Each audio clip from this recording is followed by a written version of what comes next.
Hey guys, last வீடியோல நம்ம நானிக்கு ஃபெய்யும் லிங்கும் love பண்றாங்க அப்படிங்கிற விஷயமும் ஃபெய்யும் ஒரு இளவரசன் அப்படிங்கிற விஷயமும் தெரிய வருது.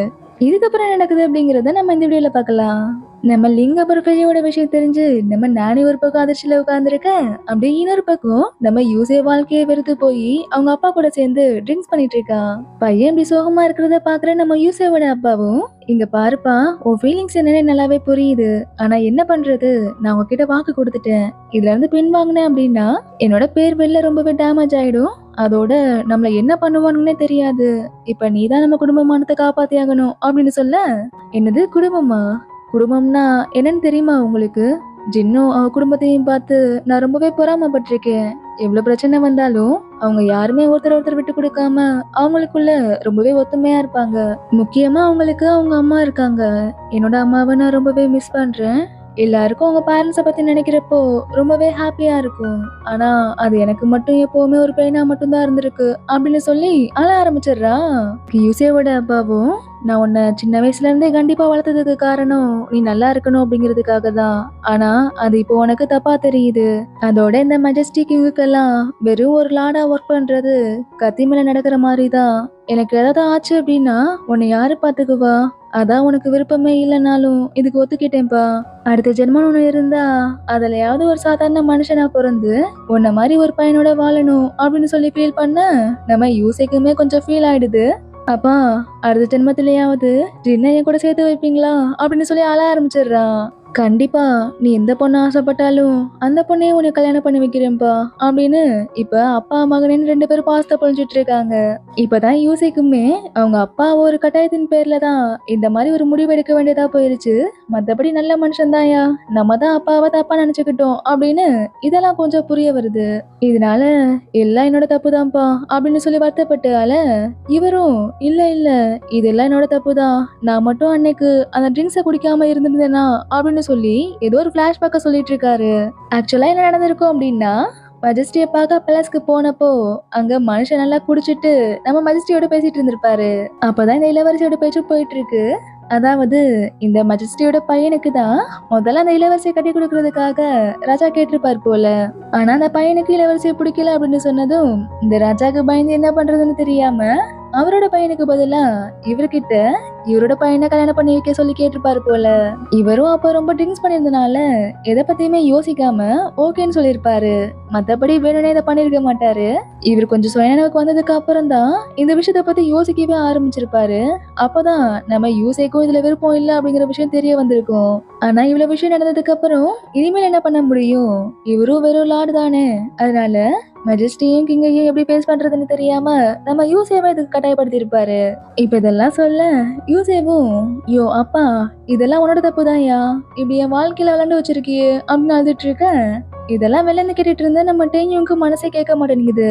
அதனால அவனே வாண்டடா வந்து எங்கேயோ தெருவோரத்துல சாப்பாடுக்கே கஷ்டப்பட்டுட்டு இருந்த என்ன வாடுறதுக்கு ஒரு வாய்ப்பு கொடுத்து உங்க மேட்ரில தங்க வச்சிருக்கீங்க. அதோட உங்க எல்லாரையும் என்னோட குடும்பத்துல ஒருத்தரை தான் பாக்குறேன். அதனால உங்களை இந்த மாதிரி கஷ்டத்துல பார்க்க என்னால முடியல. உங்களுக்கு ஏதாவது பண்ணணும்னு தோணுது. அதனால நான் வேணா அந்த இளவரசியை கல்யாணம் பண்ணிக்கிறேன் அப்படின்னு சொல்லிட்டு இருக்கான். இதை கேட்டு யூசேவும் ஷாக் ஆகி, உனக்கு மூளை எதுவும் குழம்பிடுச்சா அப்படின்னு கேட்க, இல்ல எங்களாட், இதுக்கு முன்னாடி நம்ம மேன்ஷன்லயே கூட நம்ம 4th பிரின்ஸுக்கு பதிலா அவர் இல்லாத நேரத்துல நான் நடிச்சிருக்கேன். அதனால என்னால இதையும் சமாளிக்க முடியும் அப்படின்னு சொல்ல, யூசேவோட அப்பாவும் இதை யோசிச்சு பார்த்துட்டு, ஆமா மஜஸ்டி, எனக்கு இருக்கிற ஒரு பையன்தான் இந்த இளவரசியை கல்யாணம் பண்ணிக்கணும்னு சொல்லலையே அப்படின்னு சொல்லிட்டு இருக்காரு. இதை கேட்ட யூசேவும் பதறி போய், யோ அப்பா, உனக்கு அப்ப என்ன தவிர இன்னொரு பையன் இருக்கானா அப்படின்னு கேட்க, டேய் லூசு பயலே, நான் சொல்றத முதல்ல கேளுடா. இன்னில இருந்து டெங்கிங் இருக்கான்ல, இவன் தான் என்னோட கிராண்ட்சன். அவனை நான் தத்தெடுத்துக்க போறேன் அப்படின்னு சொல்லிட்டு இருக்காரு. அப்ப மறுபடி பார்த்தா இவன் எனக்கு பையன் தானே.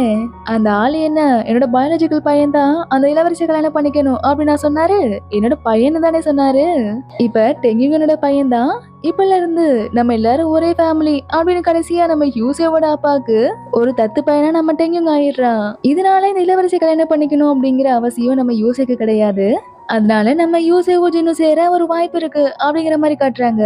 இப்ப இன்னொரு பக்கம் நானியோட மேன்ஷன்ல பார்த்தா லிங் அப்புறம் ஃபெய்யோட விஷயத்த பத்தி பேசுறதுக்கு முன்னாடி நானே அவங்க ஹஸ்பண்டை கும்பிட்டு இருக்காங்க. அதுக்குள்ள எங்க எல்லாரும் ஏதோ லிங்க் கல்யாணமே பண்ணி பேலஸ்க்கு போற மாதிரி ஃபீல் ஆகி அவளுக்கு கிஃப்ட் எல்லாம் கொடுத்து ஃபீல் பண்ணிட்டு இருக்காங்க. அதோட நம்ம ஃபெய்யு ஒரு பிரின்ஸ் அப்படிங்கிற விஷயம் வேற தெரிஞ்சிருச்சா. அதனால அவன் கிட்ட போயிட்டு, எப்பா ஃபெய்யு, உன்னை நான் ஃபெய்யுனே கூப்பிடலாம்ல, அப்புறம் எப்போ உங்க கல்யாணம், எங்க வச்சிருக்கீங்க, எங்க எல்லாரையும் கூப்பிடுவீங்களா அப்படின்னு இவங்க 2 பேரும் வேற நம்ம ஃபெய்யு கிட்ட கேள்வியா கேட்டுட்டு இருக்காங்க. இப்ப அங்க வந்த நானியும் இவங்க எல்லாரையும் வெளில இருக்க சொல்லிட்டு இப்ப இந்த விஷயமா நம்ம ஃபெய்யு கிட்ட தனியா பேச ஆரம்பிக்கிறாங்க. எடுத்ததுமே நம்ம ஃபெய்யுக்கு என்ன வயசு அப்படின்னு கேட்டுட்டு தான் அடுத்தடுத்து பேசவே ஆரம்பிக்கிறாங்க. ஃபெய்யுக்கு வயசு 20, அப்புறம் நம்ம லிங்க்கு வயசு 18. அதனால வயசுல எல்லாம் எதுவும் பெரிய பிரச்சனை இல்ல. ஆனா ஒரு அம்மாவா உங்க முடிவுல எனக்கு உடன்பாடு இல்ல. என்னதான் நீ எங்க கூட சகஜமா பழகி இருந்தாலும் நீ ஒரு இளவரசன், உன்னால உன்னோட முடிவுகளை தனிச்செடுக்க முடியாது. ஏன்னா அதுல உன்னோட நாட்டோட நன்மை அடங்கி இருக்கு. லிங் ஒரு சாதாரண குடும்பத்து பொண்ணு. அது மட்டும் இல்லாம இங்க அவ ரொம்பவே ஃப்ரீடமா வளர்ந்துட்டா. அவளுக்கு உங்க பேலஸ்ல இருக்கிற ரூல்ஸ் அப்புறம் கண்டிஷன்ஸ் எதுவும் செட் ஆகாது. அங்க வந்தா அவ இங்க இருக்கிற மாதிரி சந்தோஷமா இருக்க முடியாதுப்பா. அவ பிறந்த கொஞ்சம் வருஷத்துலயே அவளோட அப்பா இறந்து போயிட்டாரு. அப்பல இருந்து அவ எனக்கு ஒரு பெரிய ஆறுதலா என் கூடவே தான் இருந்துட்டு இருக்கா. அவளை எனக்கு அங்க அனுப்ப மனசு இல்லப்பா. அதனால இது செட் ஆகாது அப்படின்னு சொல்லிடுறாங்க. அதாவது ஒரு பொண்ணோட மனசு அம்மாக்கு நல்லா புரியும் அப்படின்னு சொல்லுவாங்கல்ல, அதே மாதிரி நம்ம லிங் எதுக்கெல்லாம் பயந்தாலோ அதே விஷயத்த தான் நம்ம நானே இப்ப சொல்லிட்டு இருக்காங்க. அது மட்டும் இல்லாம நம்ம பொண்ணு ஒரு இளவரசனை கல்யாணம் பண்ணி வருங்காலத்துல ஒரு ராணி ஆக போறா அப்படின்னு அதை பத்தி யோசிக்காம அவ எங்க இருந்தா உண்மையாவே சந்தோஷமா இருப்பா அப்படின்னு அதை பத்தி யோசிக்கிறாங்க. இப்ப நானே இவ்வளவு சொன்னாலும் நம்ம ஃபெய்யு இதை விட்டு கொடுக்கற மாதிரியே இல்ல. ஏன்னா அவன் அவனோட முடிவுல ரொம்பவே ஸ்ட்ராங்கா இருக்கான். அதனால இப்ப அவனோட சைட்ல இருந்து நம்ம லிங்க எவ்வளவு லவ் பண்றான் அப்படிங்கிற விஷயத்த நம்ம நானே கிட்ட சொல்ல ஆரம்பிக்கிறான். நீங்க சொன்ன இந்த விஷயத்த பத்தி நாங்க முதல்ல பேசி முடிவெடுத்துட்டோம். அதனால எனக்கு ஒரே ஒரு வாய்ப்பு கொடுங்க. நீங்க நினைக்கிறத விட நான் அவளை ரொம்பவே சந்தோஷமா பாத்துக்கிறேன். எங்களுக்காகவும் எங்க 2 பேரோட லவ்வுக்காகவும் எங்களுக்கு ஒரே ஒரு வாய்ப்பு கொடுங்க. கண்டிப்பா உங்க நம்பிக்கையை நான் காப்பாத்துவேன் அப்படின்னு சொல்லவும் நம்ம நாளைக்கும் நம்ம ஃபெய்யு மேல ஒரு நம்பிக்கை வந்துடுது. லிங்கா பேலஸ்க்கு கூட்டிட்டு போக ஒத்துக்கிறாங்க.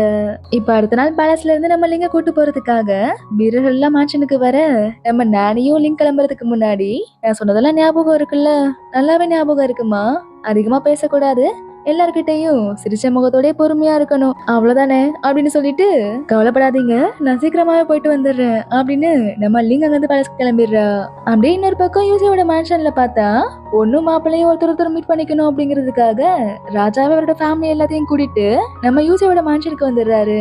நானே என்னோட மருமகனேன்னு பார்த்தது இல்ல, யாரு பாது அப்படின்னதும் இப்ப டென்யூங் தான் வேகமா எந்திரிச்சு போய் ராஜாவோட முன்னாடி போய் நின்னுக்கிறான்.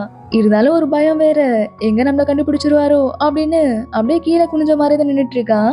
உடனே ராஜாவும், மருமகனே உங்க முகமே தெரியல அப்படின்னு சொல்ல இப்ப மாட்டிக்குவோமோ அப்படிங்கிற பயத்தோடய அப்படி நிமிர்ந்து பாக்குறான். பக்கத்துல யூசியோட அப்பா வேற சமாளிக்கிறதுக்காக, என்னோட முகத்தை பாருங்க, அதே உருண்டை மூஞ்சு அப்படின்னு காட்ட இவரும், அட ஆமா, அப்படியே உன் பையன் உன்ன மாதிரியே தான் இருக்கான் அப்படின்னு சிரிச்சிட்டு இருக்காரு. எப்படியோ ஒரு வழியா டெங்கிங் அவரோட பையன் தான் அப்படிங்கறத நம்ப வச்சுட்டாங்க. இப்ப மாப்பிள்ளைய பார்த்தாச்சுல, அதனால அடுத்து இப்ப பொண்ணை கூட்டு வாங்கப்பா அப்படின்னு சொல்ல இவனுங்களும் ரொம்பவே ஆர்வமா இளவரசியை பாக்குறதுக்காக வெயிட் பண்ணிட்டு இருக்கானுங்க. ஆனா அங்க வந்து இளவரசிய பார்த்துட்டு, இவங்கதான் இளவரசியா, அவசரப்பட்டு என் வாழ்க்கையில எப்படி வழுக்கி விழுந்துட்டேன்னு அப்படின்னு டெங்கிங் பாவம் கதற ஆரம்பிச்சிடுறான். ஆனா என்ன பண்றது, இப்ப வர வழியே இல்லல, அதனால 2 பேரும் எந்திரிச்சு இளவரசிக்கு வணக்கம் சொல்ல அந்த அம்மாவா பயங்கரமா சிரிக்க ஆரம்பிச்சிடுறாங்க. என்னது, நான் இளவரசியா? நான் இளவரசிலாம் இல்லப்பா, இளவரசியோட அம்மா.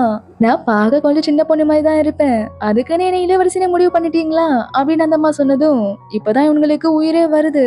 நல்ல வேலை டென்யூங், நீ தப்பிச்ச அப்படின்னு நம்ம யூசி ஆறுதல் சொல்ல, எங்க தப்பிச்ச, அம்மாவே எப்படின்னா பொண்ணு எப்படி இருக்குமோ அப்படின்னு பயந்துட்டு தான் இருக்கான். இதோ எங்க இளவரசி அப்படின்னு சொல்லி இப்ப ஒரு அழகான பொண்ணு அங்க வர, அவ்வளவுதான் இவங்க 2 பேருமே அந்த இளவரசியோட அழகுல மயங்கி, என்னடா இந்த இளவரசி இவ்வளவு அழகா இருக்காங்க அப்படின்னு 2 பேருமே வாய பொழுதுட்டு பாத்துட்டு இருக்கானுங்க. இப்ப இந்த இளவரசி நம்ம எங்கிட்ட வந்து பேச ஆரம்பிக்க இவங்க 2 பேர்த்துக்குமே ஒருத்தர் ரொம்பவே பிடிச்சு போயிடுது.